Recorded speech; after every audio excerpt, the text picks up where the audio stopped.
Good morning friends.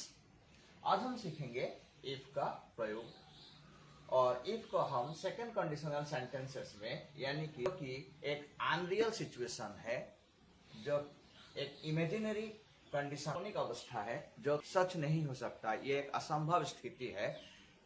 भविष्य की एक असंभव स्थिति को दर्शाने के लिए हम इफ का प्रयोग करते हैं। जो इसका प्रयोग हम 3 तरीके से करते हैं। पहला है कोई कुछ होता, अमीर आदमी होता, डॉक्टर होता, पक्षी होता, कोई कुछ होता, ऐसे बताने के लिए हम सेकंड कंडीशनल सेंटेंसेस के जरिए से लिखते हैं, जो जिसका फॉर्मेशन है if plus subject plus were plus object और subject plus would plus verb का पहला फॉर्म भी। किसी के पास अगर कुछ होता, अब खुद वो कुछ नहीं है, उसके पास कुछ है, कोई भी चीज अगर उसके पास हो, ऐसे बताने के लिए इसका फॉर्मेशन है if plus subject plus head plus object, subject plus would plus verb का पहला रूप फर्स्ट फॉर्म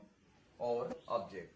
हम इसका तीसरा प्रयोग भी करते हैं, जो कि अतीत में, जो बीते हुए कल में हम कुछ कर सकते थे, नहीं किया और उसका परिणाम अच्छा नहीं। वर्तमान या भविष्य की काल्पनिक स्थिति को, असंभव स्थिति को दर्शाने के लिए हम सेकंड कंडीशनल सेंटेंसेस के जरिए लिखते हैं, जो if plus subject plus V2 यानी कि वर्ब का दूसरा फॉर्म पास्ट टेंस में लिखा जाता है और ऑब्जेक्ट और subject plus would plus V1 verb का पहला रूप और ऑब्जेक्ट। आइए तीनों फॉर्मूला को कुछ सेंटेंसेस के मदद से और बेहतर ढंग से सीखते हैं। If I were you, I would buy a laptop. अगर मैं तुम होता तो मैं एक लैपटॉप खरीदता, जो कि मैं कभी भी तुम नहीं हो सकता। असंभव स्थिति है क्योंकि मैं कभी तुम नहीं हो सकता। इसे दिखाने के लिए इसे वेयर का प्रयोग किया है, जो कि If I were a bird, I would fly. अगर मैं एक पक्षी होता तो मैं उड़ता। ये भी संभव नहीं है क्योंकि मैं कभी पक्षी हो ही नहीं सकता। If she were a fish, she would swim. अगर वो एक मछली होती तो वो तैरती। If I were a king, I would rule. अगर मैं एक राजा होता तो मैं शासन करता। हमेशा ऐसे वाक्यों के साथ हम हमेशा सब्जेक्ट चाहे कोई भी हो, I, we, you, he, she, it, they, जो भी हो, हम सभी सब्जेक्ट के साथ वेयर का प्रयोग करते हैं, वेयर लिखते हैं। आइए मित्रों, अब हम सेकंड कंडीशनल सेंटेंसेस का दूसरा भाग करते हैं। इफ का प्रयोग हम करते हैं, जहां हम किसी के पास कुछ होता, इसे बताने के लिए हम if plus subject plus head plus object और दूसरा पार्ट में subject plus would plus verb 1 verb का पहला फॉर्म और ऑब्जेक्ट लिखते हैं। जहां किसी के पास कुछ होता, ये दिखाने के लिए, बताने के लिए हम हेड का प्रयोग करते हैं। लिखे हैं if I had money I would buy a house. अगर मेरे पास पैसा होता तो मैं एक घर खरीदता। If I had a mobile phone, I would call you. अगर मेरे पास एक मोबाइल फोन होता तो मैं तुम्हें कॉल करता।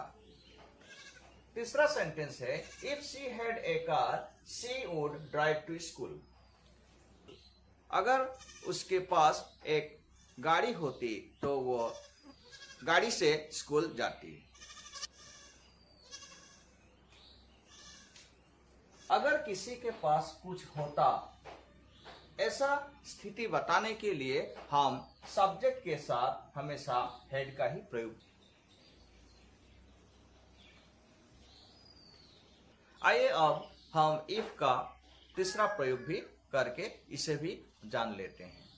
वर्तमान में हम कुछ अच्छा कर सकते थे, हमने किया नहीं और उसका परिणाम हमें अच्छा नहीं मिला।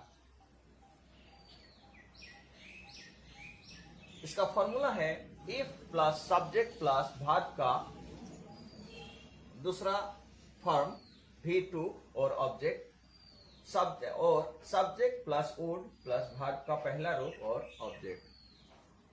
आइए इसे हम कुछ सेंटेंसेस के जरिए समझते हैं।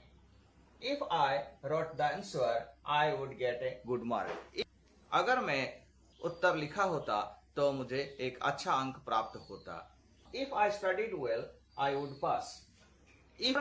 अगर मैं अच्छे से पढ़ता पास होता। If she learn grammar she would get A job.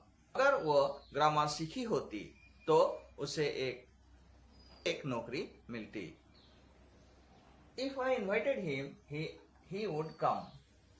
अगर मैं उसे बुलाता तो वो आता। उम्मीद करता हूं आज का वीडियो आप लोगों को पसंद आया होगा। अगर पसंद आया हो तो वीडियो को लाइक कर दीजिए और चैनल को सब्सक्राइब करना ना भूलें। Thank you.